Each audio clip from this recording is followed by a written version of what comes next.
I do is I go over to where is it? I go over to my Twitter thing, and then Yeah. I want proof. I always want proof of things, and I don't see it yet. So I retweet it. I you retweet did? it. Okay, then I'll take your word for it. Oh, I see it too. Okay, so let me close up everything so I can see you. So I just don't trust technology. I trust it, and then I know it's not going to work. I'm like, now I believe it. Now I believe it.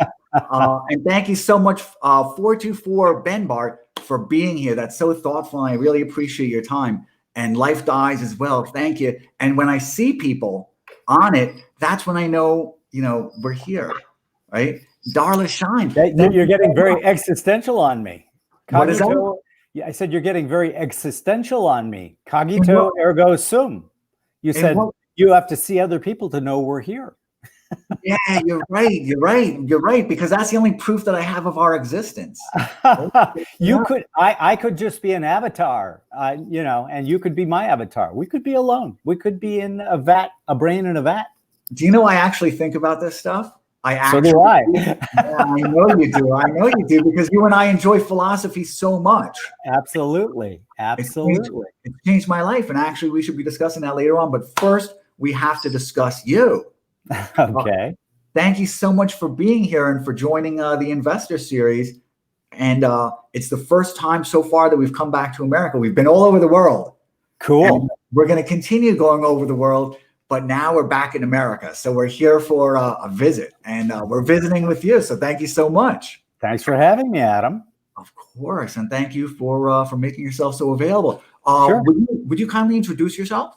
Sure. Hi, I'm Jim O'Shaughnessy. I'm the chairman and co-CIO of O'Shaughnessy Asset Management, which is a quantitative money manager, long only, headquartered in Stamford, Connecticut. We've been around since 2007, but different iterations of the same have been going on since about 1995. So long-term market participant.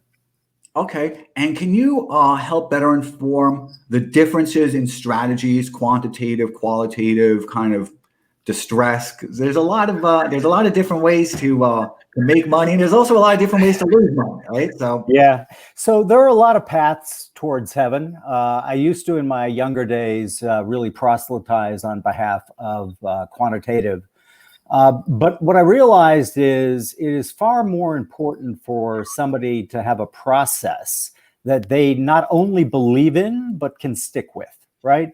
So if you decide you want to do distressed, let's just take that as an example. And, on your third trade, you freak out and sell out for reasons that are basically emotional. You might want to revisit your commitment to being a distressed investor, right? Certain people are designed very differently than other people, and that's what makes life wonderful. So what I always advocate for investors is finding a process that they can commit to and let it work. It sounds very boring because it is very boring. Essentially what we do, and the process that I found that worked for me, was to become a quantitative investor. I always wanted to know why certain stocks did what they did, right? And when I was a teenager, our whole family used to gather, my extended family, so my uncles and aunts, because my grandfather had been very successful in the oil business. And I'm very proud of the fact that about 50 years before Buffett and Gates, he gave away 95% of the money, his fortune, during his own lifetime. Wow. And the balance of the 5% went into a foundation, the O'Shaughnessy Foundation, which would meet quarterly, where I grew up in St. Paul, Minnesota, because that's where my grandfather lived and all the offices were there. And I got very excited when my mom gave me the nod to sit with the grown-ups. I was about 16 years old, and so I planted myself right next to my favorite uncle and listened, and he and my father got into the biggest fight in the world, and it was about IBM. And what year was this? This was 1976. Do you know that I got into a big fight with a fund manager about IBM around 1991, that it was deteriorating? You know, what's interesting about that is my first book, which is called Invest Like the Best, basically teaches you how to clone your favorite manager by looking not at the stocks that they hold, but rather the underlying factors and characteristics that define those stocks. What we have found is that no matter what a manager calls themselves, when we do factor analysis of their portfolio, we find consistently that the best managers, their underlying profile of the factors that define their portfolio don't change. Okay. So in other words, they might find you might open a portfolio that used to be all oil stocks and now find that it's all tech stocks, right? Can I interrupt as you say this? Because we're friends. So Sure. I normally I wouldn't do that, but this for me is also our coffee, and I'm just so happy Indeed. that everybody's joining us. And we're overdue for these things again, right? So have you found that those managers then have to kind of suffer and then also benefit different cycles because they do have to Always. weed things out? Always. Listen, anybody who tells you he or she is not going to lose money with a fairly reasonable degree of frequency is lying to you. Because if you're going to be very disciplined about what you're holding, you're going to find that you get into certain names before the narrative starts, right? So what we found is the narrative comes after the move, not before. I'll give you an example. So in our small cap growth portfolio back in the early 2000s, we started buying a bunch of tiny steel companies and sitting around with the team. And I'm going team member by team member and saying, okay, explain this to me. Why are we buying these tiny steel companies? And they gave me the right response, which was because they passed our screen, right? And that's why we bought them. Well, we were mystified until about 6 months later, a bunch of stories started in the New York Times and the Wall Street Journal, et cetera, about how China was building the equivalent of one Boston every month. Voila. We suddenly understood why all of these steel companies were going up so much in price. China was consuming virtually all of the world's steel output. What year was this? I think it was about 2002 or 3. I'd have to check.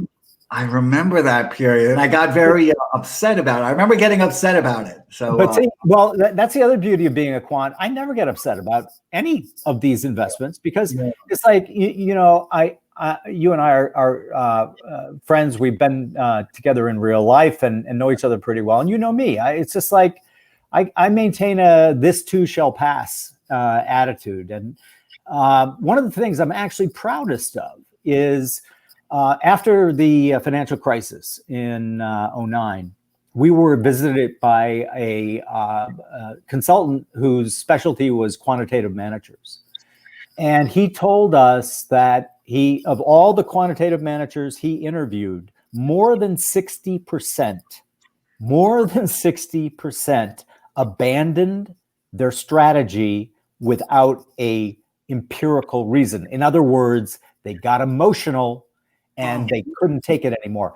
To me, Adam, if I did that, all of my past track record is wiped out because it is predicated on me not doing that, right?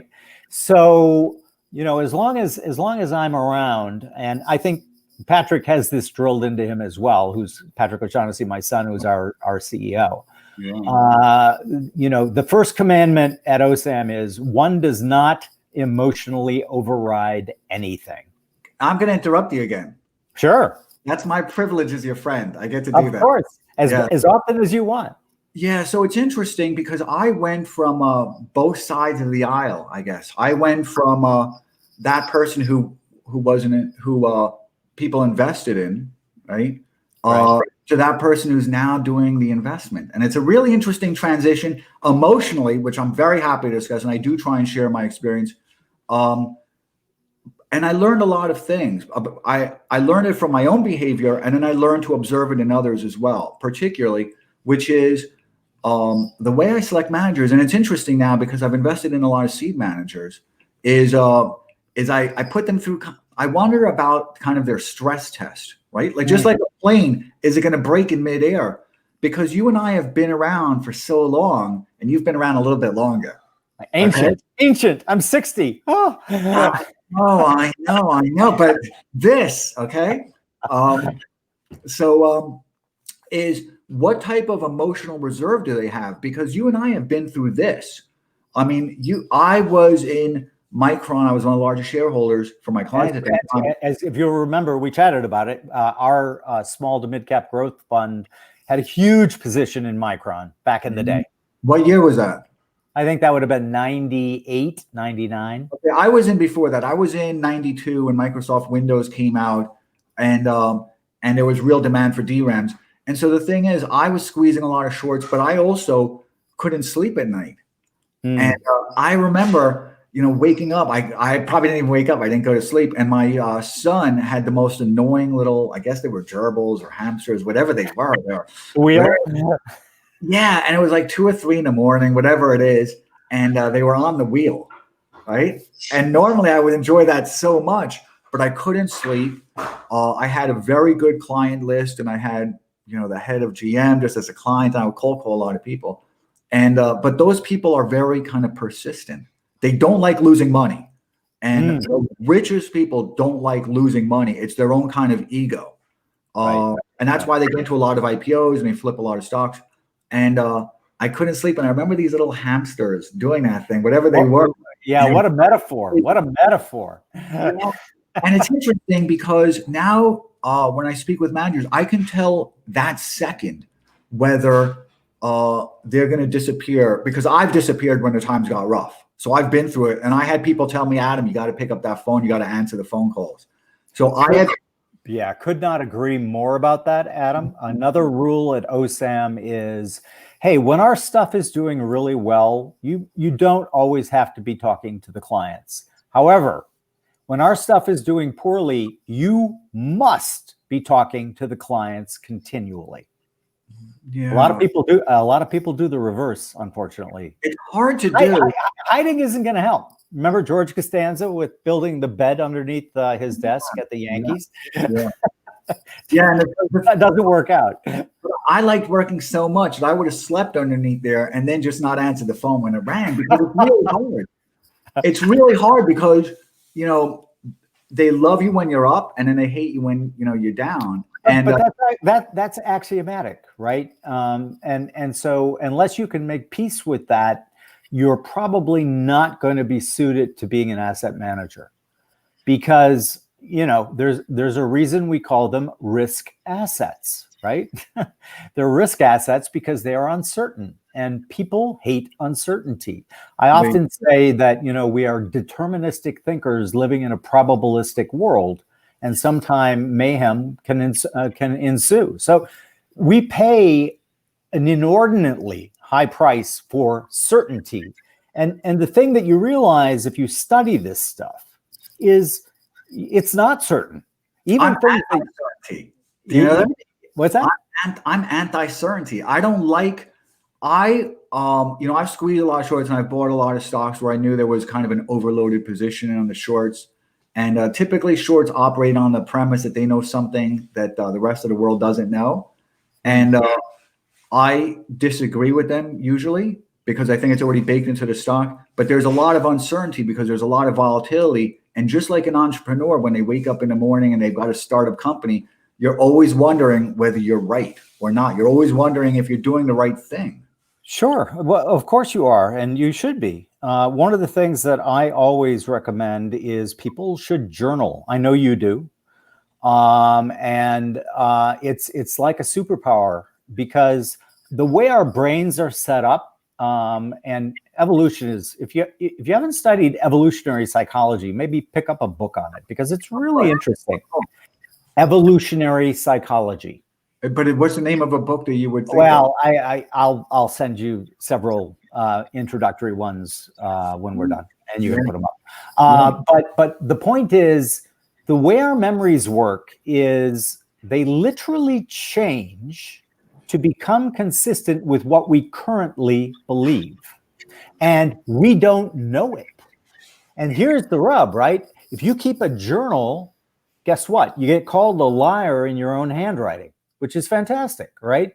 One of my sort of seminal mistakes was going into the crash of 1987. I had amassed the largest put position I'd ever had. I mean, it was a lot of money for me at the time. And what people who don't know about the crash or probably don't know is that the Friday before the crash, the market went down something like 100 points, which back then was 8% or something like that.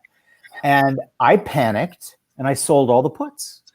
And I thought, well, there's the washout. There it is. And I was talking to people. I was hearing their opinions. Everybody was saying, oh, yeah, you got to buy this. The market hasn't been down this amount in ages. Well, the model didn't tell me to do that. I emotionally did that. But the reason I'm bringing up the story, of course, then the crash happened the next following day, and I would have made a fortune. But it was the best trade I ever made in my life because it taught me the power of emotion. And when it takes over, the prefrontal cortex basically gets hijacked. And reason, logic, all of the reasons that we predicate our decision-making on at OSAM get thrown out the window. So, but the reason I tell the story is because I was talking to somebody at a lunch in the early 90s when, the crash was still pretty much fresh in people's memory. And I was like, yeah, I had the biggest put position going into the crash ever. My memory had deleted the fact that I sold them the day before the crash. So it was bugging me. So I went back to my journal and I went, oh my God. Right. And so I actually wrote a piece about it. And, it's kind of the reason why it was the final example to myself. Why, listen, if you think you are the exception, you are wrong. And if you think that your insights and your emotional gut is going to be the best in the world, you're wrong. Unless you happen to just by chance find yourself in that upper 1 or 2%. I wasn't in that upper 1 or 2%. So that is what gave me the push I needed to literally move to 100% quantitative investing. Yeah. So do you think that you can endure all the cycles? Well, so far, so good. I've been doing this since the crash of 80, actually a little before the crash of 87. And, you're several years younger than I am. And I collect art. And so my wife found this piece that I had written in 1980, handwritten, in a notebook. And it said, anybody buying stocks right now will look like a genius in 1985. Because the stock market is going to soar. What year was that? What year did you keep that notation? 1980. Okay. God, what was the Dow Jones? What do you think the market was at then? It was under 1,000 would be my guess. Oh, it was definitely under 1,000. But the point of the story is my wife blew it up to make it art. But I didn't end up hanging it because it would feed my illusion that I'm a really super smart guy, and I called that. And that's so much, man, because those are delusions. They really are delusions. Truly. And, I just got lucky. And, when I was born, I got lucky, right? If I had been born 10 years later, or if Ben Graham had been born 20 years later, What Works on Wall Street? You know why? I'm going to interrupt you. Yeah, but Ben Graham would have written it. Oh, yeah. That's interesting. You're right. And what a thoughtful wife to do that. What a thoughtful person to do that. Well, she's wonderful. I definitely traded up. Let's put it that way. Yeah. And how much self-awareness for you to know that it shouldn't, that the art is appreciated and it's best left unhung, right? Exactly. Yeah. So there's so many interesting points in that. And part of that is the philosophical point. And part of that is enduring the markets. I got into the market in 1987 and I got in a few months before the whole market collapsed. Lucky you. I was because winning usually has a lot to do with attrition. So that's kind of your thesis as well, is that you can, I hate to say blackjack, but it's one way of looking at it, is the best gamblers, and you're not a gambler, I understand that, so there's no parallel, but I'm going to say it anyway, is that they'll bet when odds are favorable to them, and when the odds are not favorable to them, they retreat a bit. And we talk about that all the time. And base rates or batting averages are very simple. In other words, if you've tested a strategy over as many market environments as you can, what's its batting average? What's its base rate? How often does it beat its benchmark, and by what magnitude, right? And so it seems to me that the strategies you should want to invest in are those with the highest and most consistent base rates. Does that mean they always work? No, nothing always works. And so let's say we have a strategy we call Market Leaders Value. Value has been beat up and left for dead for several years now. And yet that strategy looks for large companies with high quality, good financial strength, and high shareholder yield, which is buyback plus dividend yield. It's worked remarkably well. We've been able to test it back to the late 1920s. And that and momentum. There's another one. A lot of people get confused often, and they think, well, O'Shaughnessy is a deep value investor. No, not true at all. We have several strategies that use momentum, and we have several what we call core strategies that balance momentum against shareholder yield or value composite score. I'm going to interrupt you again. Go ahead. Yeah, I know it's frustrating to you, but these are such fascinating things, and I'm catching you where my brain kind of like has to kind of intrude a little bit. So with momentum, and you're measuring it against other things, there's always some. And I'm a market disequilibrium person, obviously. I'm a Sorosian, Hayekian, Karl Popperian. That's really how I think of myself. I just think that there's always kind of a disequilibrium in the market, and I try and catch it. Okay. Yeah. And the perils of that is it can lead to pattern recognition, right? I mean, and pattern recognition kills you. So your thesis is to avoid pattern recognition, but just when it's there, you try and ride that wave. But it is. That's it. Yeah. So let me give you a story that might illustrate this and the way we look at things, right? So let's say you're not feeling well, Adam, and we don't have COVID so that you can go to the doctor and without worrying about it. And you walk in and your doctor listens to you for 5 minutes and, okay, these are the symptoms. And he opens his desk drawer and he pulls out a little bag that obviously came from a pharmaceutical rep. And he said, I just got these from my rep about a week ago. There was somebody who came in here just yesterday and I gave them these and they're already feeling better. Adam, I think you should take these. I don't know about you, but I will run out of that office. What I would prefer the doctor to do is say, look, here's what I think's wrong with you. Here is the most efficacious treatment that has been tested over many double-blind tests among many different patients. And that's why I think this one's going to work best for you. In other words, he's done his homework. The other one hasn't, right? The first is a hunch. The second is homework being done. Imagine the insurance industry not basing things on actuarial tables, but on their gut, right? So Tom comes in, and Tom is a fit 34-year-old man, no family history of heart disease, non-smoker, non-drinker, marathon runner, okay? But the agent doesn't like Tom. Tom seems to be kind of a dick. So he's like, yeah, we're not going to write you a policy. And then Frank comes in, and Frank is obese, and Frank has a family history of heart disease, and his father and grandfather died before age 50 of heart attacks. But man, the insurance agent loves Frank, and he writes him a $10 million policy. Well, obviously, that company is bankrupt in no time. And most people don't understand that many decisions in life are made by things like actuarial tables, are made by things like persistent algorithmic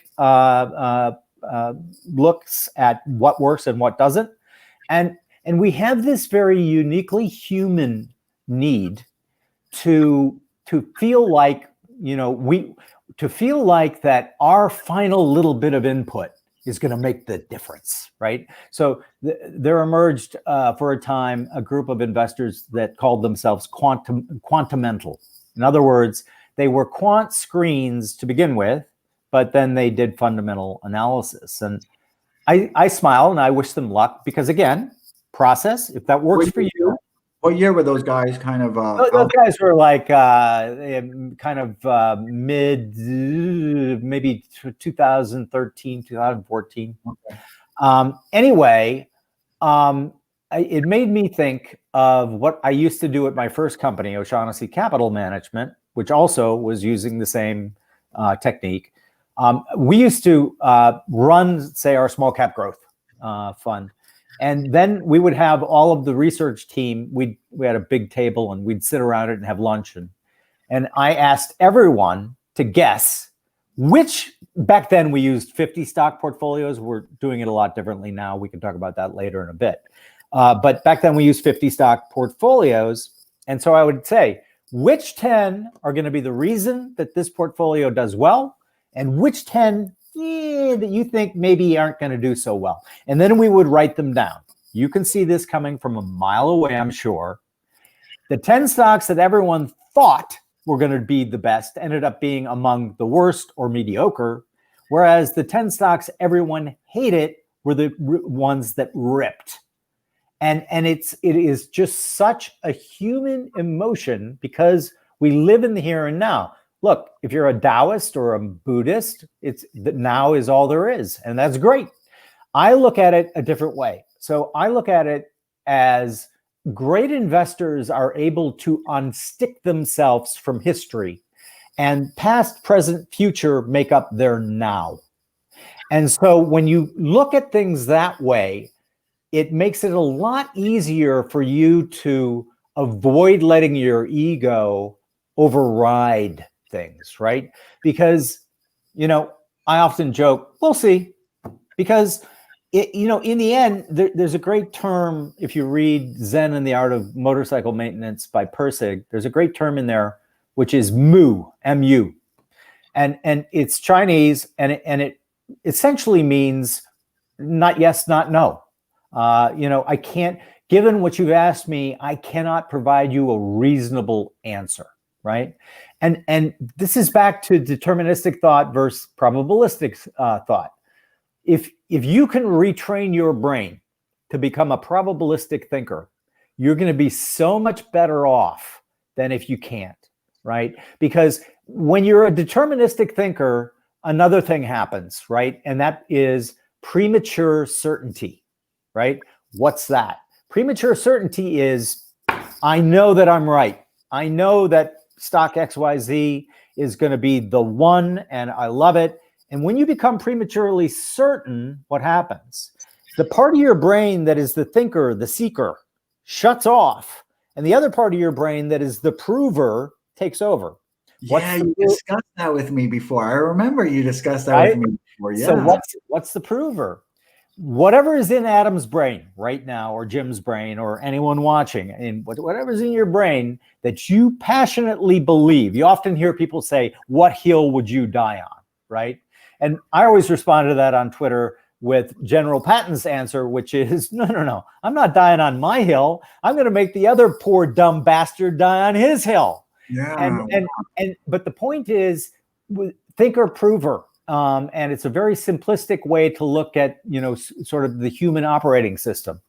And the thinker can think anything it wants, and it seeks, right? So the thinker is the open mind. It wants all the information. Show me, show me, show me. But what happens with most people is they become prematurely certain. In other words, they shouldn't be certain, but they become certain. When they become certain, the thinker stops and the prover takes over. And the prover's job is to prove that you are right. So what happens is it ignores all contrary information. It literally doesn't see it. This is what's interesting. people would say, well, I haven't seen anything about this that makes a good case for why I'm wrong. They're not lying to you.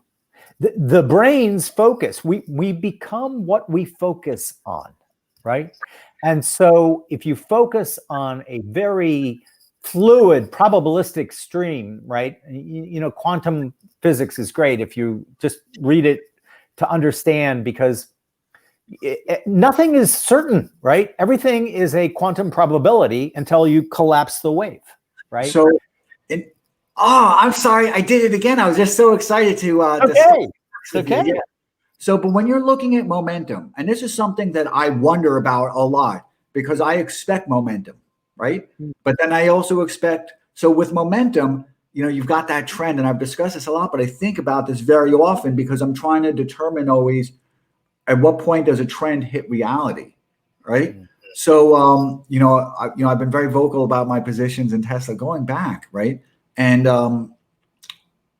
many stocks, but there's always a point when there's a trend, right? And there's momentum, which is kind of self-reinforcing. At a certain point, it's self-reinforcing, which presents new risks and a lot of new dangers, because ultimately, when you've got a trend and you've got speculators and you've got people with unrealistic expectations and no familiarity with the underlying or what's happening with institutional investors or what's happening with the various dynamics that occur, because there's a lot of intricacies when the stock goes up, and a lot of there's a lot of intricacies when it goes up, and there's no intricacies when it goes down, right? It's an asymmetrical movement. So when you've got a trend going up and momentum, you're also going to have kind of a misconception of that, right? So what we have found, look, we think about the stock market as a complex adaptive system with feedback. And complex adaptive systems are not changed from the top, they're changed from the bottom, okay? So in normal times, there are enough different differentiated players in the market so that opinion is heterogeneous. In other words, I might like Apple, but decide I have a grandson, I want to sell it and start a college fund for him. You might like Apple and want it for a different reason completely. I'm selling it for a good reason. You're buying it for a good reason, right? So that's why market's clear, right? Because opinion nets out. And so when we get into the type of market you're talking about, which is what I call a discontinuous market, which is kind of where we could be here. We don't know. So we do have to kind of look around the world. I'll tell you about a quantitative test that I'm going to have my machine learning guys take a look at. But so when this happens, information cascades. And remember how I said earlier about the narrative comes after the move? In this case, the narrative is driving the mood or the move. And people's opinions become homogeneous. In other words, the same. Okay. So for 1 second, because this is so wonderful, and I'm just so curious. I know it's frustrating for you, but I'm very curious, and I don't want to let you get away with something because I've got such an interesting question. But so at one point when there's momentum, there's also going to be kind of a counterparty, right? And that counterparty has interest in it going down. So there's a narrative on its way up, right, that drives it. But then there's also going to be kind of a counter narrative, which is what we're always going to see, whatever the company is. That's true. We would argue that the best momentum is the one that has no narrative yet. Remember the tiny steel companies I was telling you about earlier?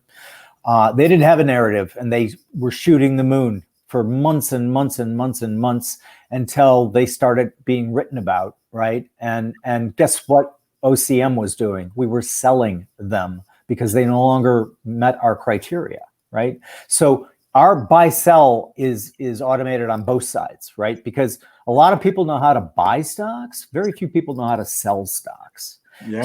So basically, to finish the example, right? So information cascades come, people's opinions become all the same. You remember that human beings domesticated primates, right? So we like to think that we are the apex predator, and we are, but we are still pretty much domesticated primates, being driven by a lot of subroutines in the back of our brain. And so what happens is that's what markets look like at bubbles and at crashes, right? And what we are looking for is, and we think that this can only be found using machine learning, which is why we have been collecting a just ton of data, is a confirmation that this has occurred, right? So a black swan by definition can't be predicted, right? If you are thinking about investing in a company that calls itself black swan predicting, unless they've got a quantum computer, you probably want to take a pass on that.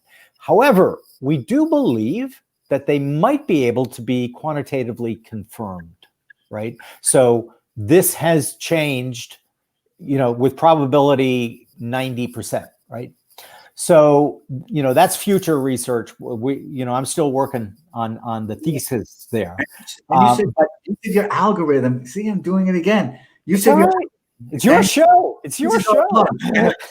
We had lunch together, and I probably interrupted you a gabillion times. And I'm hoping that you interrupted me also, because we just enjoy each other.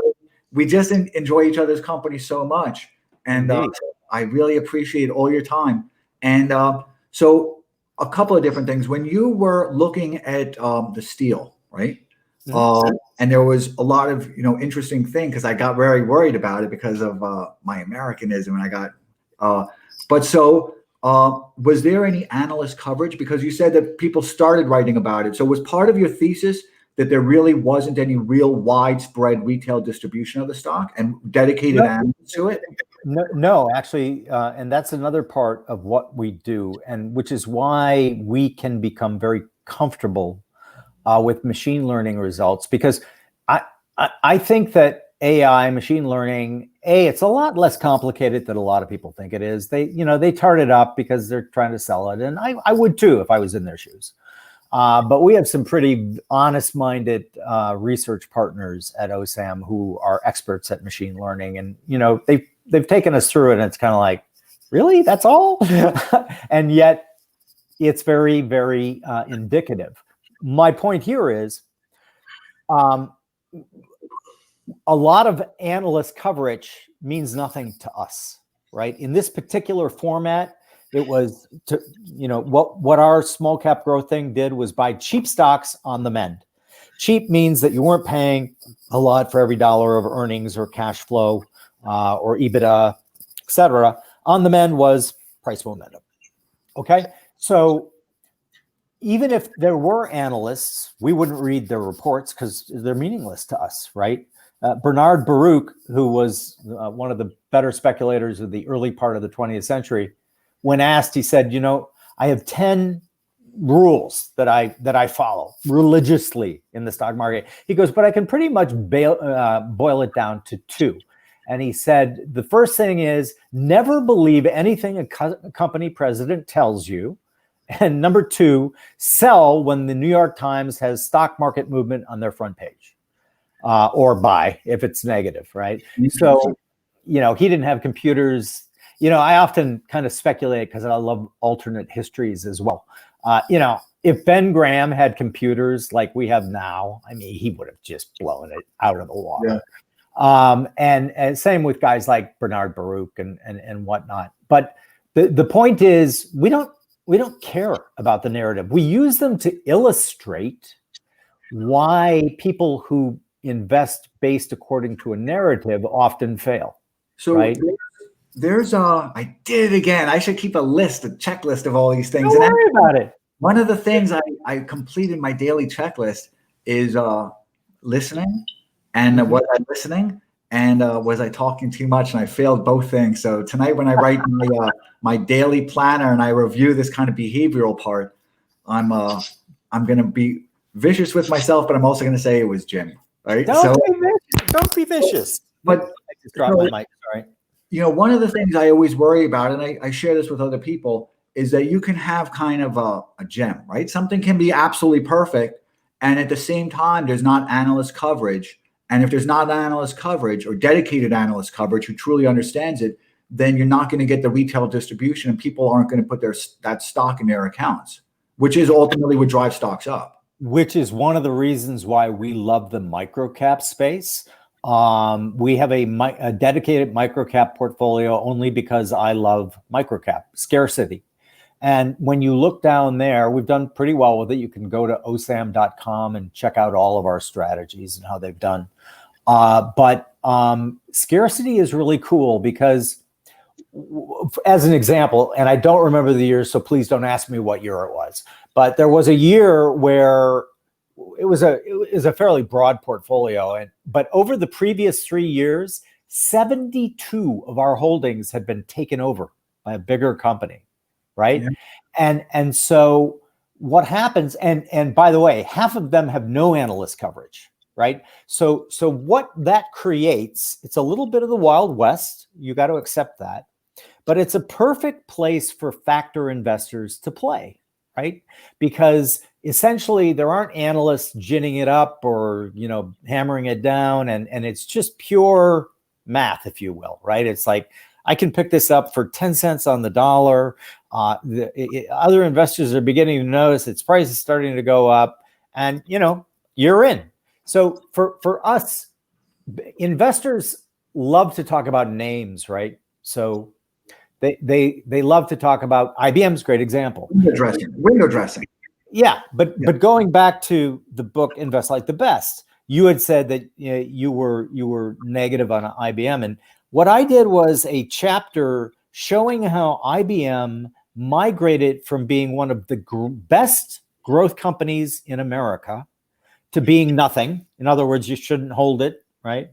To finally being an excellent value portfolio because it had gotten so beaten up, it started having wonderful value characteristics. If you think that way, right, you're not anthropomorphizing a stock. You're not turning it in, giving it human qualities.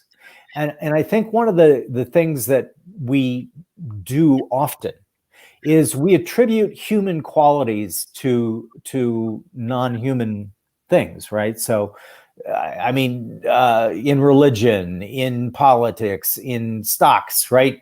And people fall in love with a name, right? Or I'm very amused on Twitter because we don't have a position in Tesla, right? I must have seen you do about Tesla, though. I don't know. I got to look over my own things. Well, Tesla. Yeah. See, our point is it doesn't meet our criteria. It's not that we have anything against it. We don't. So micro cap is what range is a micro cap? So is that 100 million to $500 million, or how do you define that? We are actually defining it a lot smaller. We do 50 million to 200 million. And do you find the same analysts like 250 million?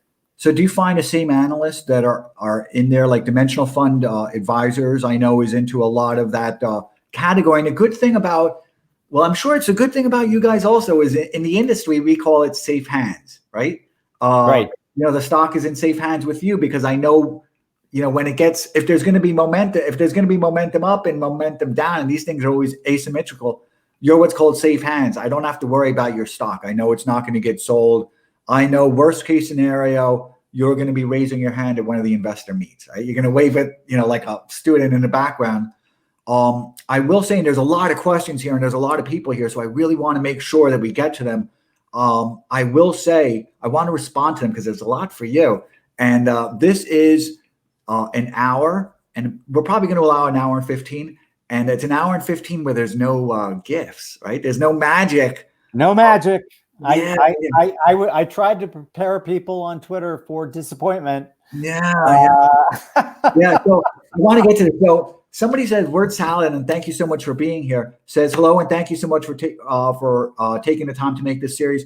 And I know, and I know Ed Lattimore is someplace here, and we've been talking about it. And there's Ed's a great guy, Ed Lattimore. He is, and so I call this the Investor Series, and we've discussed the bifurcation of the world with Valina, who's just an absolute genius. I mean, she's wonderful, and she's a very system view plumbing type of person, which is really interesting because that's what I look for actually.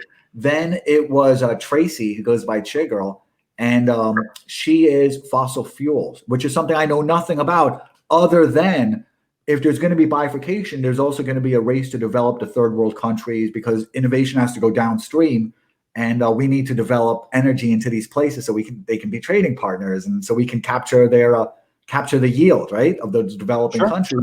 Then it was with Mark Schneider, and we discussed nuclear. Then it was with Anthony Pompliano, because I know very little. Pomp. I know Pomp very well. He's one of the best work ethics. I just like seeing his hustle. He's like Gary Vaynerchuk. I just really, having lived the life of a hustler, I like people that are outworking and outthinking everybody else because I've been there, right? So he and his wife are a wonderful couple, and they both are among the hardest working people I've ever met. Yeah, they're a beautiful couple. So, and beautiful, you can irradiate from them. So that was about a conceptual framework of Bitcoin. And then there was a conceptual framework next with Simon Mikhailovich. And I always mispronounce his name because I have a little lisp. I have difficulty saying my own name. And those were all kind of conceptual. You're consistent though, right? I just say my name is Adam, right? I skipped the last part. So, but these are all kind of conceptual frameworks because I define investing in so many different ways. I'm always looking, to make money because we have to. I'm a futurist. And if I can kind of forecast, any scenario, whether it's going to be Rollerball or Blade Runner or Mad Max, I don't want to suffer the future, right? So I need to invest. And I kind of define that in a lot of different ways. So a person, because, Ed Lattimore is a great example. He's spent a lot of time investing in himself, and he's very sharing of that. I mean, he's awesome. And then he's now investing in other people, right? Because there's a yield on time, and he may not always be getting the best yield on time, but it's just that important to him to find the winners. He's kind of your strategy, but with people, right? Yeah. Well, actually, we are just closing up for the first close a venture capital fund called Positive Sum. And it was Patrick's brainchild. I've always wanted a VC division to our asset management department, but because we got pretty good at doing VC style investing through our family office, O'Shaughnessy Family Partners, the thought struck us that because of Patrick's access to the brightest minds out there, and to founders and to all these things, that we could have a positive result, a positive good, a positive sum. And it goes hand in hand with the fact that we believe that private markets are becoming increasingly important. We have an investment through O'Shaughnessy Family Partners with a fellow by the name of Brent Beshore. His company is Permanent Equity. So you can wander over there and see how different that is from private equity. It's for long term. It's not for flipping. But one of the things that we deeply believe in is that you can develop a set of heuristics, the way Ed is investing in people, right? You can develop a set of heuristics that have high probability attached to them. Are they infallible? Of course not. Nothing is infallible, right? So, I have a 99.9999999% probability attached to that the sun is going to come up tomorrow, right? So I don't even think about it. I do. It's not 100%. It's not 100%. Uncertainty. And so if we understand and have that flexibility of thinking and have the ability to be open to upgrading our mental models, right? We are going to do much better in our own life and in business and in relationships and in everything else. But the problem keeps coming back to ego. And people, listen, I have had the great good fortune throughout my life of meeting some of the most successful people on this planet. And I can tell you, if you want a heuristic, the majority of those men and women were among the least egotistical Yeah. people that I've ever met in my life. Yeah. So, and I love that. And that sounded like I was stopping, and I really wasn't. But it's just that we have so many questions, and they're better than anything else. And some of them are observations. So I'm going to rip through them, and we've got to think about this as a speed round because there's so many people here, and I want to make sure. So Far West Cap, thank you so much for being here. Question for Jim: when did you become a Jed McKenna guy? Oh, wow. That's a great question. So Jed McKenna is, we would spend the rest of our time if I did a full explanation of Jed. The speed round. This is like speed round. A friend of mine wrote a piece called Rick and Morty Explain the Universe. And his name is Dan Jeffries. And I read it and I was blown away. Lots of references to Jed. So me being me, I bought every single one of Jed's books. Read through them twice, found them incredibly compelling, which led me to Robert Anton Wilson, another thinker who I've now basically read all of his books. He was 50 years ahead of his time, and that's how I got it. Yeah, really interesting. And it's so interesting talking with you because you're kind of like a student of behavioral sciences. It's such an important thing for you, and you have kind of the historical record of it with philosophers also. So we're going to race through because there's so many, and it's going to be like Family Feud, except you're going to be the only person ringing the bell. You got no competition to kind of ring the bell first. And Jeopardy also, you're going to be the first person and the only person to ring the bell. So some of them are going to be observations. So I want to make sure I see them as well. Of course. Borak Q, thank you so much for being here. Says, first time seeing Jim, big fan of his podcast. I am also. And I've been on twice. Jim's going to release that. So I broke the record. I'm a big fan also. Jim is a very sharing person. We've discussed that over lunch. We want everybody, honestly, to succeed. We've been down that road. We've seen all the uncertainty in the market. And if somebody asks about that later, Jim has been through so much. You've been through the developing nation debt crisis. You've been through the Russian crisis. You've been through 1987. You went through the SNL crisis. You went through, what happened after all of those? SNL was around 1991 to 1993. Yeah. And then I guess the rest are kind of well recorded. So you've been through them all. Yeah. You can comment on that. Okay. Yes, I am battle scarred. And, if you don't have scars, you're going to have them. So, if you don't know who you are, the stock market or investing is a very expensive place to find out. And so what you really need to do is you need to be able to disassociate your ego and your sense of self from decisions. That we were talking about that briefly earlier. It's hard. It's really, really hard. Because of the way we are designed. And if I mentioned, great investors unstick themselves from time, and the past, present, and future make up their now, right? You really need to be a Stoic. You really need to have read a lot of Taoism. In my case, not yours. Speed round. So that worked for me. Go. Speed round. Remember, you're the only one ringing the bell, but you got to win Family Feud. Bing, bing, bing, bing, bing. Yeah. So then there's some questions here, but I also want to make sure I say hello to people. So two Canadians. Hi, Krishna. Thank you so much for joining us. Great guy. Yeah, he is. He's so thoughtful, and he's from Montreal, and so is my son. Dimitri Jenin, thank you so much. Greetings from Finland. Please work out Greenland for us. Come on. You guys take care of it for us. Put in a good word for us. So I'm actually working with Dimitri. He's a wonderful guy. And I try to work with people I find very interesting. And this is just, pro bono. But he's a good thinker. Yeah, I'd like to learn more of that. So A.S. Swins, I think I recognize that picture. So that might be a new name. Is thank you so much for being here. Better late than never. Well, we're talking about investing. So investing, the yield isn't always something you can quantify in a day by day, right? So that's why Jim keeps a log. It's also why I keep a log, because I actually even measure what time I go to sleep, what time I get out of bed. Wow. I measure. You're an Apple Watch.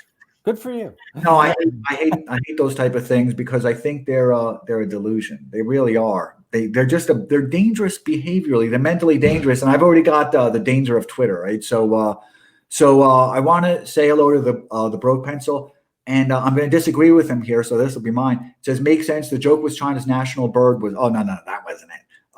It was. Ace wins again. Wow. Says, was this the time China was building Potemkin villages to artificially inflate their GDP? I'm going to respond to that, okay? Because I'm kind of the expert here, a specialist, really a specialist here. Is I've always disagreed with that. I think people who say that are, and I'm not going to include you in them because you're just kind of re-emphasizing other people's points. They're not experts. They really don't know what they're talking about. Because I can talk about the yield and the GDP, the yield that they get from every dollar that they spend, what they get out of it is still developing nation, right? And so one of the problems even that America is experiencing is you've got to take everybody from inland and then push them out, right? And you have to push them to where there's big urban clusters. China's never had that. And everybody knows I'm very critical of the CCP, but I don't think, and they've built housing for something like 50 million, and then you see the drones. That, some part of that was obviously to, keep their own industries alive, and that makes a lot of sense. And, they do subsidize that, and they don't take in outside investors for a lot of that municipal funding. They didn't used to. But those actually have a real need because you're never going to be able to build the energy infrastructure, the road infrastructure. There's just, there's too much complexity in it. And then at the same time, you also have the problems with pollution that they're trying to resolve a lot of the problems with pollution. They're very happy to pollute the countries that they colonize and for them to kind of burn themselves out. But internally, a lot of the social credit score for businesses also has to do with compliance with regulation. So I do disagree with that pretty insistently. So Crypto Medici, thank you so much for being here. And I'm going to do his Discords. I'm really excited about that. Crypto Medici says, are the best investments made alone or in a team? What flaws have you seen in team investing? So it depends on what your style is, right? So our team is a team of researchers, right? And they're researching not stocks, but factors. So obviously, in our regard, we have in my opinion, we have the best team I've ever had. And I've been doing this forever and ever. And it's a different kind of experience because nobody's pounding the table over a name, right? Nobody's saying we got to buy IBM. Rather, what they're doing is saying, hey, look, I just looked at this. If we define this factor this way, we're going to capture more of that value than if we do it the old way. And then we all look at the numbers and we all say, yeah, that makes sense. Or no, that doesn't make sense, right? So for a quant, teams are fantastic, right? Because everybody has input. It's very collegial. In fundamental investing, right, where people are stock picking, I would hope that the team environment was one where, it was kind of like question hour for prime ministers in parliamentary systems, right? If the one advocating for a particular name can withstand brutal questioning, right, and that sort of tries to negate his or her thesis, then maybe. But my worry is that gets into the ego, right? It gets people, defending something because they're feeling personally attacked. I just rang the bell. Tim, because I'm trying to make this an hour and 15 minutes, and there's just so much here, and their questions are better than mine. So I'm going to answer this one because I don't think you have a fund of funds, do you? Or do you? We do not. No, we do not. Okay. So I'm going to say, how do you test a manager's, because I'll respond to this. How do you test a manager's emotional reserve? How do you override your instinct to disappear? And Jim will know this because we've been through it. If a manager tells you that 2009 was catastrophic, but they did it, don't even talk to them. Just go away because that was nothing. I mean, that was just nothing. And, there's personal crises. There's personal crises, and then there's kind of real crises. And then there's, what Jim and I were talking about before this is people living in temporal isolation. It's a very dangerous thing. And that's what Jim's strategy is to avoid that, right? Because he has a real awareness of the equity of time. So I would say that you can tell pretty instantly. If they start talking about 2009 and 2012 and when venture capital, listen, they've had the easiest run in the whole world. Jim, do you want to add to that? The only thing I would add is that, 2009, I wouldn't dismiss it. It was a I even published a piece in March of 2009 for long U.S. equities, right? So a very subset, but saying, look, this is about as close to a generational buying opportunity as any of us are going to get. And it wasn't me saying that, by the way. Let's underline that. It was the numbers saying that. Yeah, I wrote the article, right? But I was informed by the numbers. I didn't wake up in the morning and look at my wife, Missy, and say, you know what I think is a generational buying opportunity. Were your numbers at that time, do you feel that they were very well informed because they've got to, and we're on a speed round. Do you think your algorithms,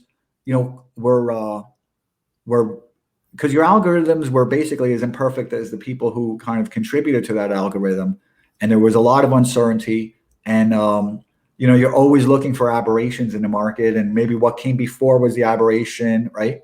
Do you feel that your algorithms, looking back, were very well informed, and how much of that was just kind of your contribution to it, saying, I've been here, just buy it? Yeah, no, they were well informed. One of the things that we spent a multi-year project on was cleaning data. And most people who are not specialists at this are really unaware of how dirty data can be, even from public sources, right? So, if you're looking up something, and I don't want to name a website because I'm not indicting them. This is everywhere, right? If you're looking up 3 different sources, public sources, okay? And let's look at something as simple and elemental as what is the price to earnings ratio, right? We found that if you looked at 3 different sources, public sources, well-known companies who provide this information, you're often getting 3 different answers. I hate PE. Do you actually observe PE within your algos, or is there a certain point that just says it's a waste of time? So we have PE built as one factor in a multi-factor value composite. We would never look at it alone.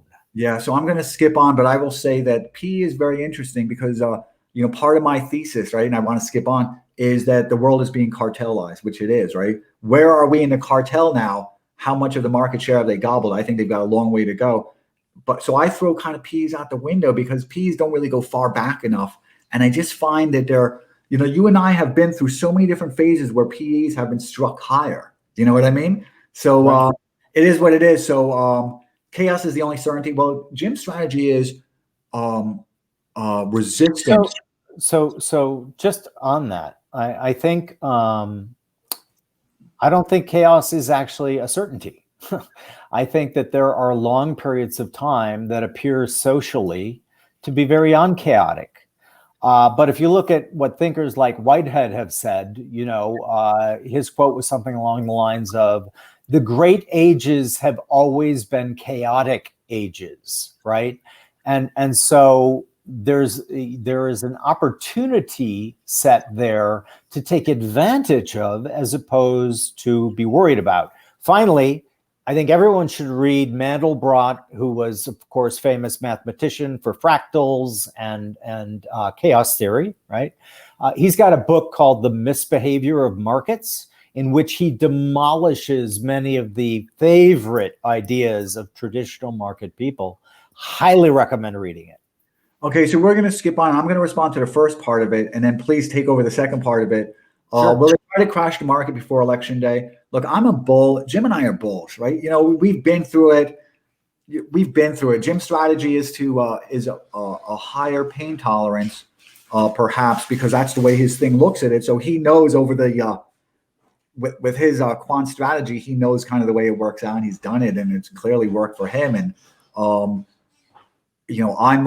still kind of that person at the casino. But no matter what happens, Jim and I don't, and I can speak for Jim, but then Jim, definitely please correct me or say I think no matter whether it's Biden or Trump, America's still going to be a capitalist system. It might look different, and the aesthetics of it might be a little bit different, but I'm a huge bull. They've been printing up trillions. We have the most liquid markets here. We've got the only markets in the world that I know of where there's a demand for earnings, and there's just demand for every time that there's news, because that doesn't happen overseas. So Jim, it's all yours. So Darla, what I would say is look for people who tell you the truth. And the answer to your question is, I don't know. I don't know.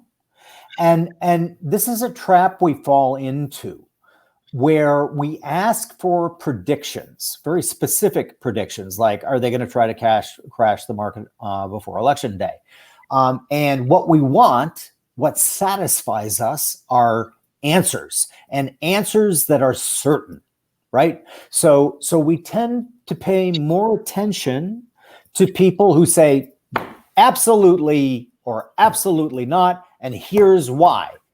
And when you go back and you analyze all those absolutely's and here's why, you find that you might as well have been flipping a coin. So these people sound very certain. They're not. And the fact is, the honest answer is, I don't know. It does not make me any less bullish on this country. I went ballistic buying stocks the day after the election.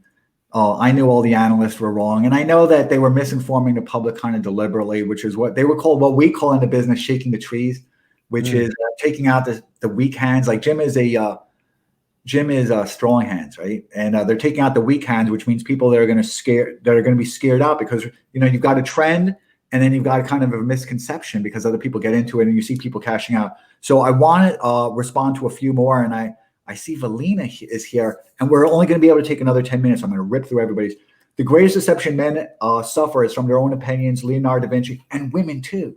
Don't try to get it. I'll tell you what, I'm stealing that quote. That is a fantastic quote. And I haven't, I've read a lot, and I have kind of a weird memory in that if I read something, I usually remember it. I don't think I've read that quote. I love it. I love it. I mean, right there. I mean, that's a philosophy in one line. Yeah, he's I've read a lot of them, and I don't recall that as either. So Zach, thank you so much for being here. Says, can we discuss the correlation between stock price and buybacks? Sure, of course we can. Buybacks are very controversial. I don't understand why, because they're really just another form of returning cash to shareholders, right?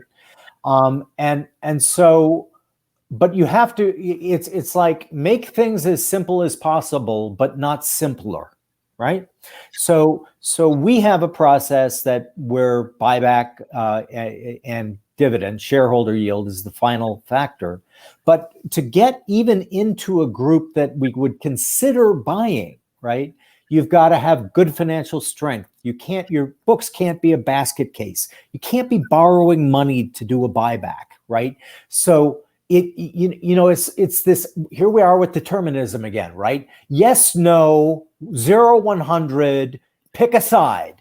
Well, I'm sorry, I won't, right? And so we've got to have good financial strength. We've got to have good valuations. We've got to have all these things in place before we'll consider doing the buyback.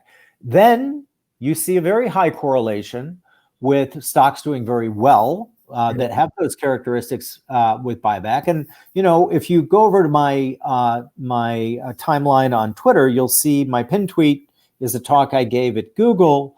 But if you want to look, you'll see that there's a deck there that you can take a look at. And it shows the difference between returns for people who were big buyback people, right? And what we call empire builders, right? We're gonna have a new division, or we're gonna do this, or we're gonna take over this company. They didn't do well. The people who retired debt, again, boring.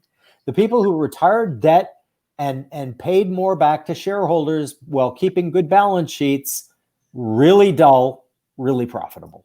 Okay, and I'm going to answer a little bit of that also, right? Because I've been the executive. I've been the executive, and I've been the investor. So I've been one of the people, and the largest investor. So I've been on both sides of it. So I can say that Jim is 1,000% right. And I'm going to add another kind of emotional quality to that. And because it really is a lot of analysts will cite it kind of as a political thing. And, it just is what it is.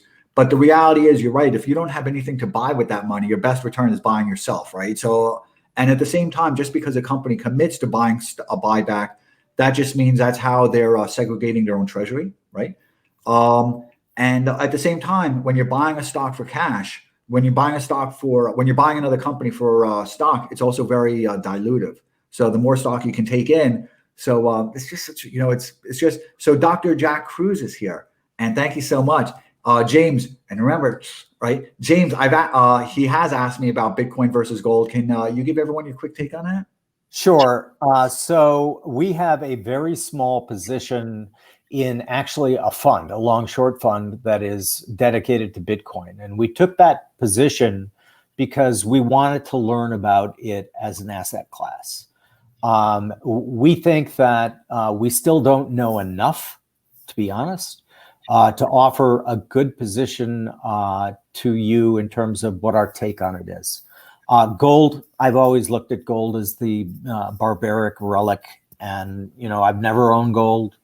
I probably will never own gold, because listen, if we get massive inflation, gold's supposed to be good. Well, guess what else is good? Land, real estate, hard assets, timber. You and I have discussed. We've discussed that offline. I'm a big hard assets fan. Real estate is just and real estate, you and I were buying places. You were buying a place when it was probably 10.5 to 11% interest. I was buying them at 9%. These days you get them for nothing, and the developers are so willing to extend credit. And at the same time, you can extract value from Airbnb, right? Sure. I agree, but I will tell you, watch the Periscope last week with Simon. He actually, I wouldn't say persuade me, because I don't think that's what it was about. But I did realize that I do suffer from a little bit of pattern recognition, and probably the best way to compensate for that is to, and that's the next question. So Janan, thank you so much for being here. Says, is it avoid pattern recognition or avoid bias? Jim? Avoid bias.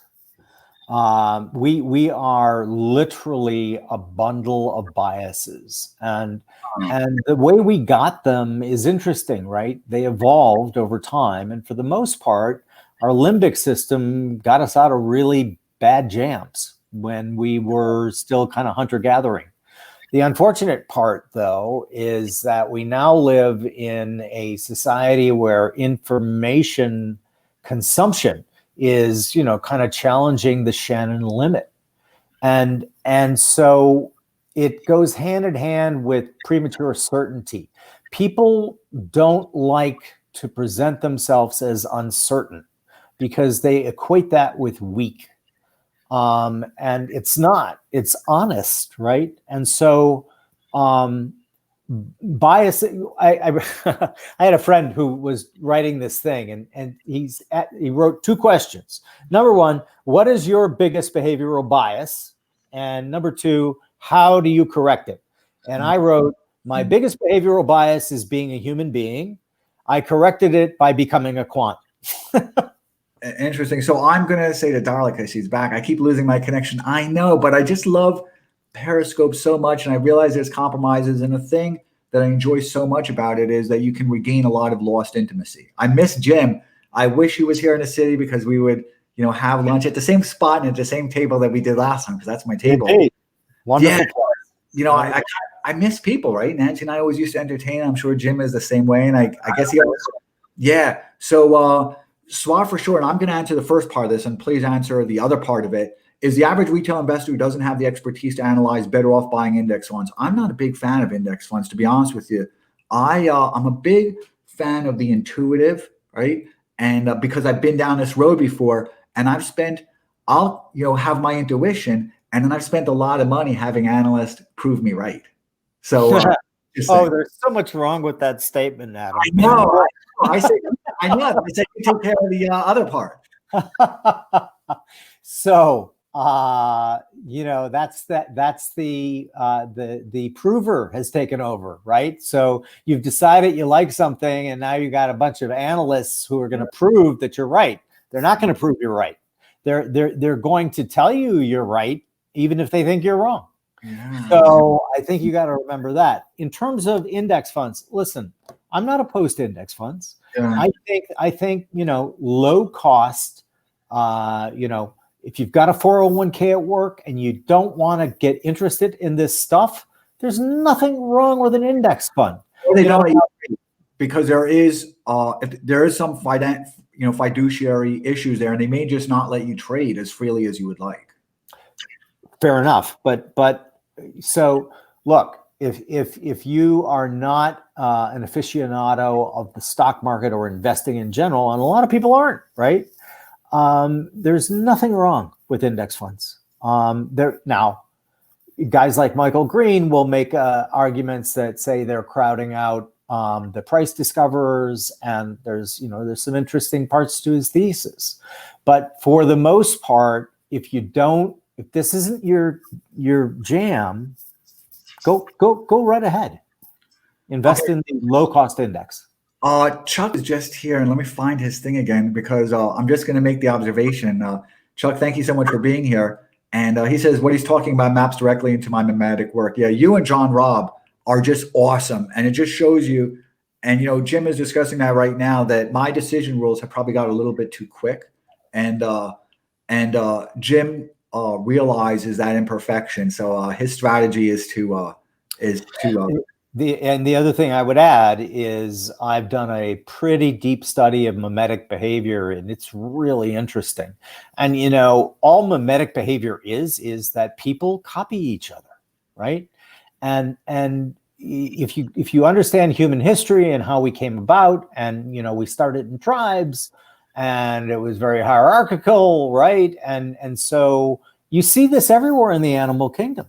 Right? You look at monkeys, look at whatever, they learn by copying. And a lot of behavior is mimetically driven. I did I'll put up a little short introduction using the art market to explain mimetic behavior when we get done here. But it's fascinating. Please. Yeah, I look forward to that. And Chuck and John Robb are great. And I'm sure I know you follow John Robb, so you got to follow Chuck also, because they're absolutely brilliant. And they're doing some interesting things. So, cool. Matt, thank you so much for being here.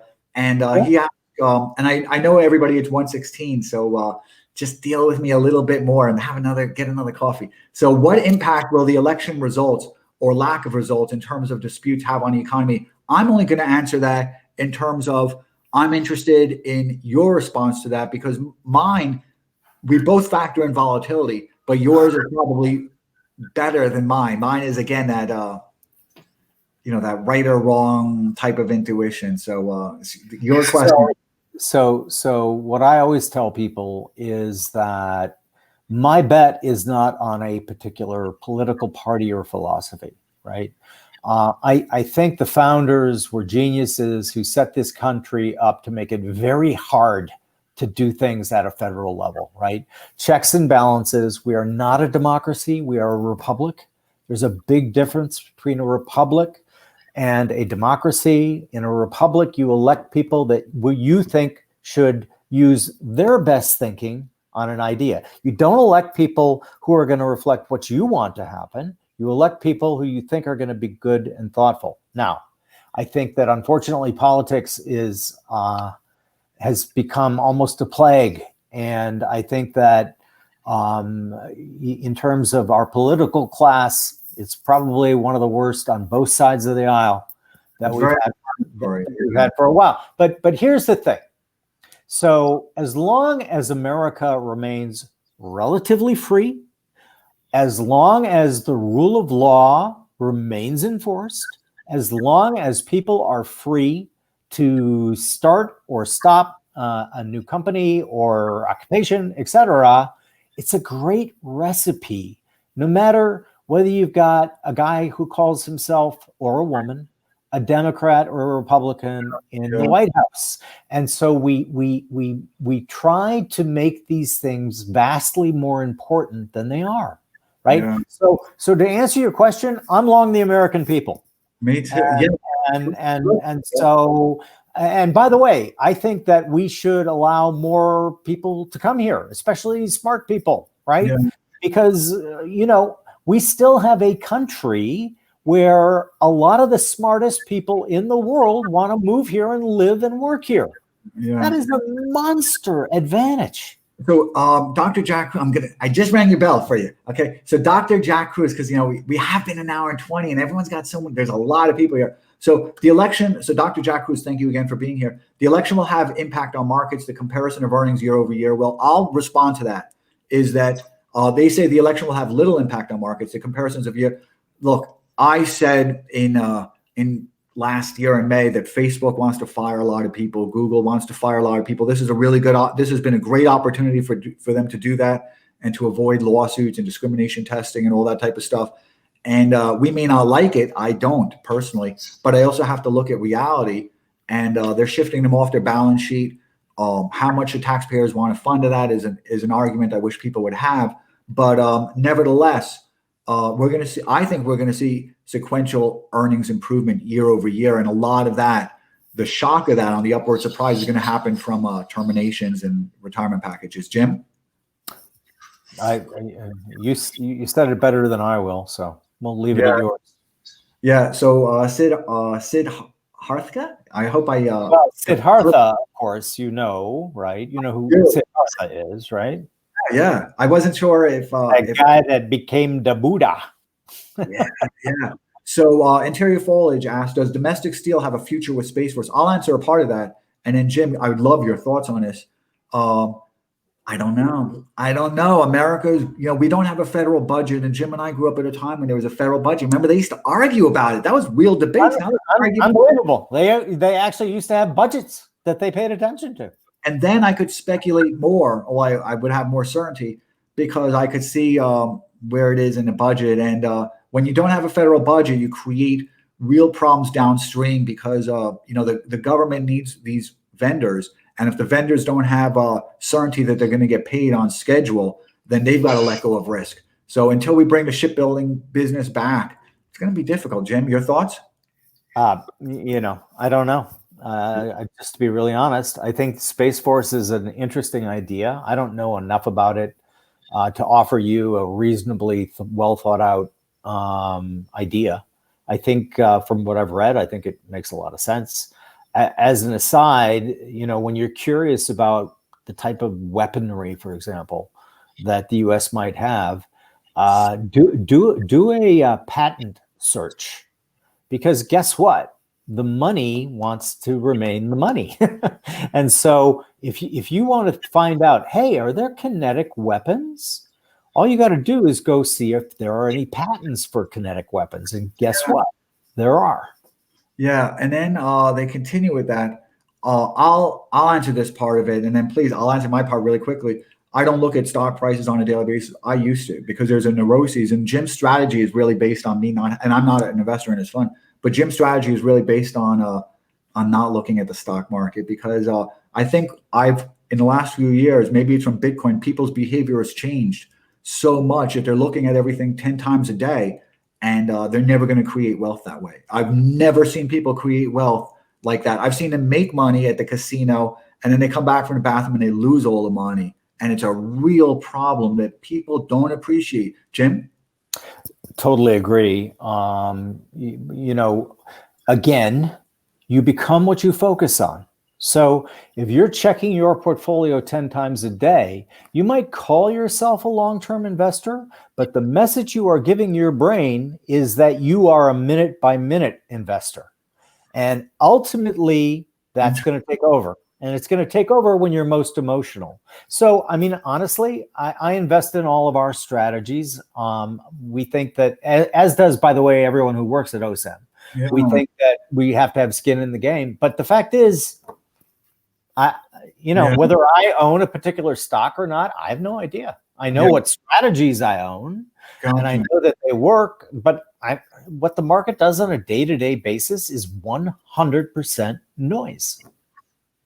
Yeah, and I agree. And I've advised Kumar and a whole bunch of other people that real estate solves that problem. And that's why, and I'm going to get to the next questions, but that's why people don't understand how well immigrants have done here by buying real estate and keeping their mouth shut about it and just getting some renters, and they live a good life and they retire, and it's generational wealth, which is the objective, no matter what, of investing.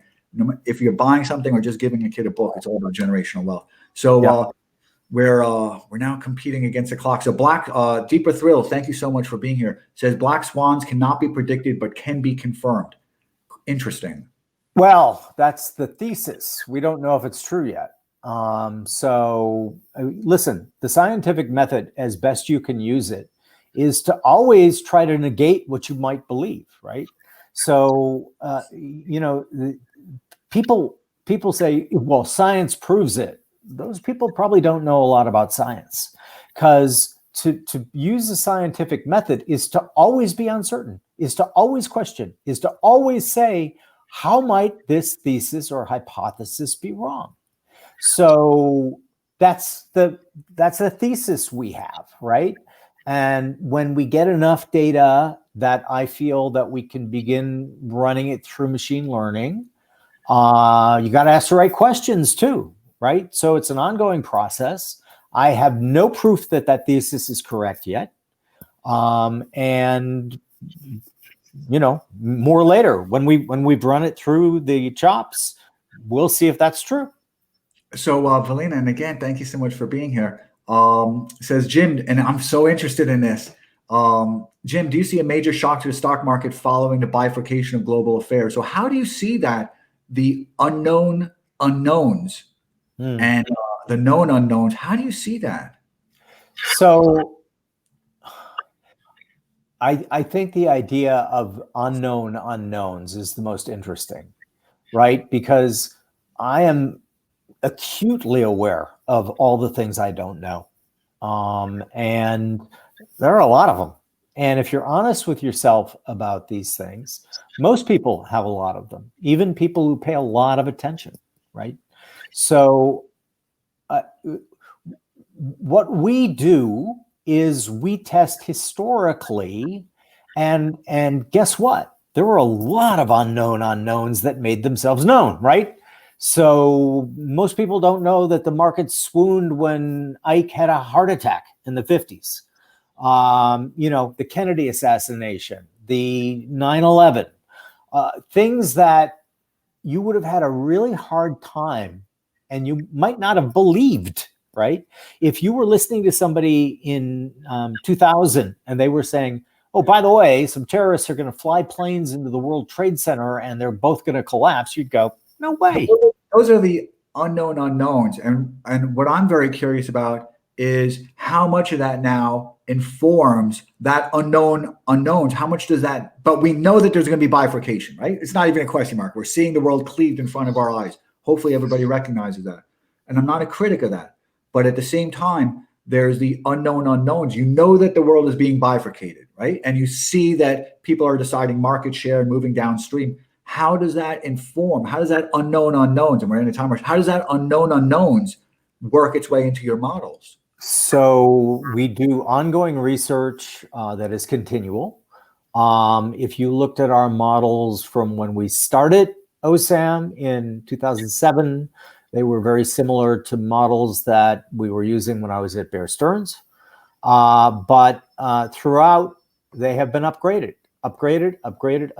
That's through research. So foundationally, they're the same, right? So we're looking for either a cheap stock on the mend or a big healthy company that's buying back shares and has a dividend, et cetera. But the definitions that we use to describe and capture that picture are different. And I suspect that they'll be different moving forward, right? And we are also broadening our ability to help advisors who we work with, right, to become far more able to customize through a program called Canvas. Things like sector risk, right? So if you work at Google and you have a big tech exposure in your portfolio, you probably don't want a portfolio from OSAM or your advisor that is heavily in tech, right? So packaged products have, in my opinion, reached their expiration date. If you want to have an ESG portfolio, well, first off, there are several out there, but they're prepackaged and they might not reflect your particular beliefs. So I grew up with 4 sisters. I have 2 daughters. I have a wife I love dearly. And so women are important to me. And maybe I want to invest in companies where there's more women in the C-suites. Gotcha. Well, you can do that. So the idea is the age of, here's the product, you can have it, like the Model Ford, any color as long as it's black. That's over. Yeah.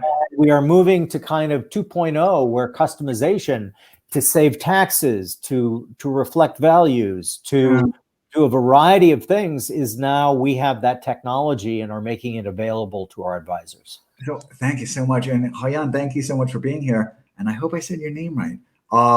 And quick observation is, and a quick question and an observation. So I'm very interested, and we're competing against the clock, right? Because people have been so kind to us. Comments, but then, and it's a philosophical question, and he's very well learned in philosophy, as well as I believe he has a great theological background as well. But the next swan, he says, is by definition a black swan. Still can't predict it. I think so. Yeah.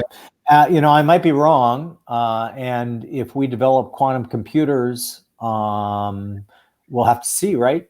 But for now, I think the definition of a black swan is something that is unpredictable. And that's the one we're operating under. So Hasib, thank you so much for being here. We were just speaking yesterday, and it turns out he's got an encryption company, and that's what I'm doing in India with a whole bunch of things. So it's very exciting. Yeah, and we're going to broaden it out to all the countries within a region. So it's not going to be exclusively one. But he says, when is the podcast coming? I'll respond to that. I don't know, because I really like the intimacy here. And, I don't mind being kind of Jim and I being statues, in the sand, right? Statues made of sand. I don't like that. I mean, I'm fine with being with Jim and I right now being on a podium and we're statues made of sand. And after this, we'll blow away. I'm kind of cool with that. Jim, are you cool with that? I'm cool with it. Dimitri again says infinite loops are amazing. Yeah, and I was actually listening to a few over the last few days. And so Chris, thank you for being here. We're going to rip through a lot of questions. Do you guys consider investment decisions to be downstream of policy or even policy debate? Adam, you take that. I mean, it's again, it seems to be a political question, and we don't factor that in.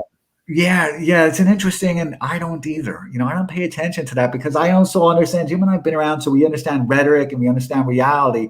And we know that in between thinking and information, there's a lot of disruption, right? So we know that. We've been through that. Jim's been through it twice more than I have. So Rising Serpent, and thank you so much for being here. And namaste as well. So single most important piece of advice for a starting investor. Love that question.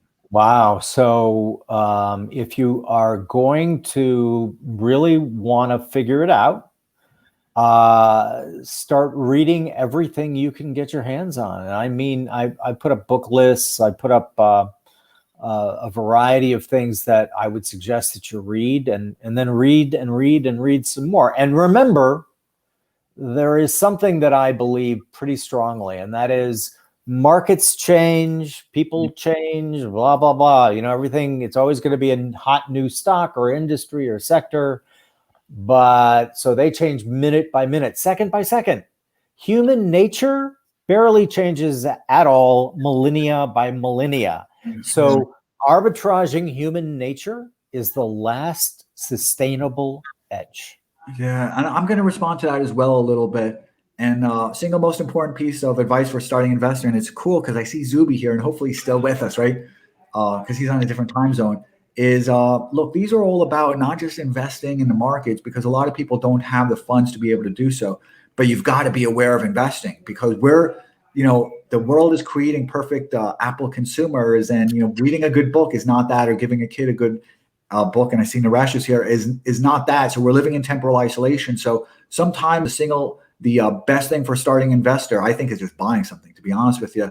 But no matter what you're buying, you're thinking about tomorrow. And then you'll kind of retrain your brain. Something that Mike Cernovich talks about sometimes is how his daughters are doing positive affirmation. And I think that's wonderful, because nobody taught me that. If you're doing positive affirmation, you're thinking about tomorrow, because that's what affirmation is, right? You're persuading your brain.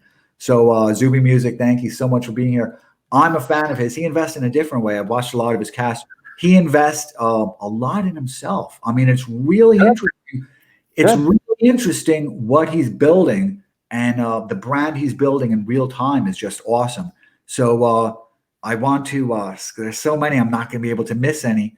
So Vijay Kumar, thank you so much for being here. Hare Krishna says, being purely quant, isn't there a gap of leaving out investing in fundamentally altering technology? So generally speaking, those kinds of things get captured in the numbers. Let's go back to the steel companies again, right? So narratives fight all the time about which tech is going to be the one that is transcendent, which one is going to be obsolete, et cetera, et cetera. We find that the market does a pretty good job of pricing that into the securities, right? So we are, and it underlines a narrative approach to investing, right? And if that works for you, again, I'll go back to what I said originally. You got to find a process that works right and you can stick with, right? But we find that those types of numbers end up getting reflected in the stock price a lot sooner than a lot of people would suspect, sooner than the narrative. So, yeah, thank you. And so now we're going to crank through. So Jonathan Forgan, thank you so much for being here. Says addresses, and he's referring to the quote from Da Vinci. Yeah. And both Jim and I are going to do a check to make sure it's Da Vinci. And I trust Valina so much, but sometimes these things get miscredited. It's just the way things are. There was a great Banksy quote, which was, "You can sound super smart by attributing any dumbass thing you write," and then he put Plato. Yeah. And Valina, Jim, if you're not following Valina, you really should. She is awesome. Really Okay. awesome. So Jonathan Forgan says addresses flaws in judgment and impact on perceptions. It's a nice quote from Da Vinci, and I will have to say that is really Jim's strategy. It really is what Jim does. So I think here's a really interesting question, and then we're going to rip through the rest.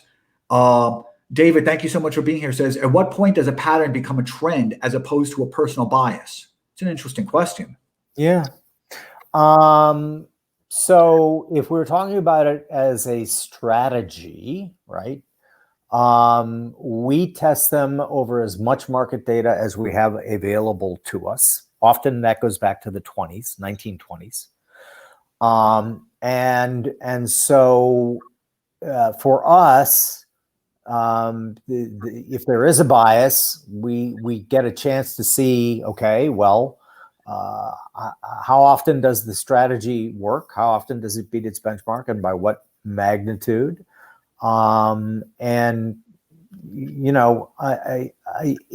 it's an imprecise question for someone who's doing quant algorithmic testing, right? Because sure, I have biases, but we try to be very ruthless about testing them, right? So what if one day I lost my mind and decided that the only way to make money was to buy Venezuelan oil tankers, right? Something like that. We would run it through a series of the most rigorous tests that we could possibly devise, and I'd probably learn that was a bad perception, a bad bias. So we're going to continue. Now we got to really rip through. So can you ask? We're bumping up. I thought this was until 1. I don't mean to be rude. I know, that's what I locked it to. So, and I did too, but you're so awesome. We're friends. And it's not like we just got dessert and we agreed we're going to rip through dessert. Okay. Split it because I'm on a diet. So no worries. Can you ask, I think markets are manipulated. I'm going to ask this. Will machine learning kill individual investing? I don't know what manipulated means. I honestly don't. I wish people would stop saying that. It's kind of a silly type of thing because show me a market that, at the end of the day, that's not manipulated, right? Fascinating Bitcoin versus gold framework. Inflation favors atoms, deflation favors electron and photons. Thank you.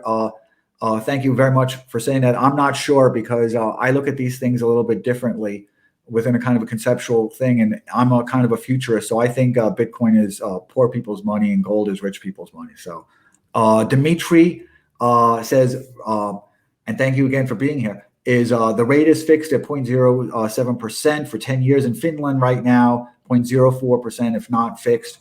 Listen, just take care of Greenland for us, okay, please. So Siddharth, so thank you so much for being here. And I'll answer this quickly. I read Zero Hedge like an Archie comic, so you enjoy it. Jim, what do you think of Zero Hedge? I don't read it. Yeah, it's amusing sometimes, I've got to tell you. So I should amend that. So when friends find something particularly very clever or funny, they will either text me or email it to me, and it's pretty funny stuff there. But again, we don't make decisions based on people's forecasts. So. Yeah. So thank you very much. And Oak Tree Dave, and I'll respond to this because I probably have a little more. Not sure if you already covered this, but thoughts on Tesla's battery day. So I'm not going to respond to that. Right. I wish I could respond to it, but really what you're investing in is something that doesn't exist right now. And you've got to be aware of that. And there's a lot of dynamics that can drive a stock. The short position is one. There were a lot of shorts, and I know many of them. They were planting fake stories in the news. I knew who they were. And then they would also be calling me up. And because my fund manager owns a lot of it, and saying, can you give us some stock? So they're full of crap. Just, so you're buying something tomorrow. You've got to have a sense of what the future is. And part of my future is world's being cartelized. GM cannot have fast cycles of innovation. They're not Intel. They're not Andy Grove. Jim, do you have a thought about Tesla? No. Okay. I think somebody says something about scientific consensus is clear. Yeah, that's pretty funny. So, yeah. So, anyone who says that has no understanding of the scientific method and is selling you something. Yeah, and I'm like I said, I'm a Karl Popperian, so I'm very aware that anything can be disproved, right? And you are duty bound to try to do it. Okay, right? So we're finishing up, and and so we've got two last questions, and actually I've got just one more. It says Janan Glasgow, Zuby is amazing. Yeah, I've got to tell you, there's a lot of people I'm fans of because I'm watching him in real time build a brand. I've DM'd that with Mike Cernovich. There's a lot of people, and it's really impressive, and it's part of the kind of beauty of what Twitter is, right? So let me just see what this question is. And this is a quick one for you. It says, have you noticed, and thank you so much for being here, and we'll follow up. Says Harmon the Line 1 says, have you noticed any particular character qualities great investors have in common? Jim? Yeah. So the best that I've ever met have been dispassionate. In other words, they have been unemotionally involved in a name, or seem to be. They are persistent. They take every failure as an opportunity to learn, as opposed to as a failure or a personal failing. And they are unbelievably curious. They are voracious readers. And I don't think I've ever met a great investor who was not also like a wild person when it came to reading. And I'll tell you, and we'll close up on just one thing, but I'll tell you that there's a manic depressiveness to being a good investor. Both on the executive side, there's a manic, and it's true that I've known a lot of entrepreneurs who have done good and a lot that have done bad, even a lot of actors. And there's kind of a common denominator, particularly on Wall Street, that you're always living for tomorrow. So your fund tries to solve the manic depression, while as mind just keeps an awareness of it, that you're always living for tomorrow, right? You're always living in anticipation of the next earnings cycle, of the next earnings release, of the next news announcement. And, it's true of startup investors also. So I want to, Jim, you already answered this question. So it's good that we're going to leave on that question once again. So everybody will see that question and they can ponder it. I want to thank everybody so much for being here. I know we ran over time, and I'm just so appreciative that everybody enjoyed this lunch with us. And hopefully we were a good guest on your Twitter feed. So thank you again. Jim? Thanks very much. Enjoyed it. It was a lot of fun. It was a lot of fun. So thank you, everybody. And I'm going to say goodbye when I press this button.